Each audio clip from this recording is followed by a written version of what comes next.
শোন, আমি এখন পাইলট, অনলাইনে বিমান উড়াই, লাখ লাখ টাকা ইনকাম করি। চল তোরে ঠান্ডা খাওয়াই।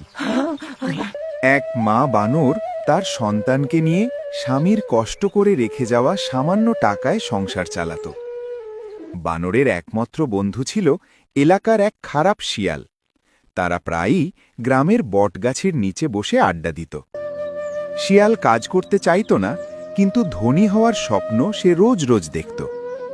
একসময় সে অনলাইন জুয়ার ফাঁদে পা বাড়ায়। প্রথম দিকে সে কিছু টাকা জিততে শুরু করল, আর সেই টাকায় বদলে যায় তার লাইফস্টাইল। গায়ে দামি পোশাক, চা স্টলে আড্ডা, অযথা খরচ করত। একদিন বানর বন্ধু শিয়ালের এই পরিবর্তন দেখে অবাক হয়ে জিজ্ঞেস করল, কিরে বন্ধু, এত টাকা কোথা থেকে আসছে? আমাদেরও লাগবে। বানর মিথ্যা গর্ব করে বলল, আমি এখন পাইলট, রাতে বিমান চালাই, দিনে ঘুমায়, লাখ লাখ টাকা আমার।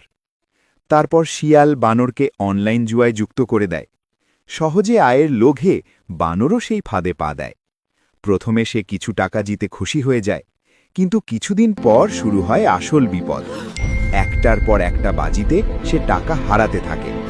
শেষ পর্যন্ত সে মায়ের কষ্টে জমানো সব টাকা, এরপর ঋণ নিয়ে আবার জুয়া খেলে, আরও বড় ক্ষতির মুখে পড়ে। একদিন পাওনাদাররা তার বাড়িতে এসে হাজির হয়। বানর বাধ্য হয়ে নিজের বাপের ভিটে তাদের নামে লিখে দেয়।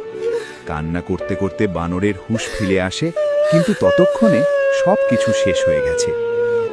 গল্পের শিক্ষা: খারাপ বন্ধু থেকে দূরে থাকতে হবে, না হলে তার দ্বারা প্রভাবিত খারাপ কাজ আপনাকে ধ্বংস করে দেবে।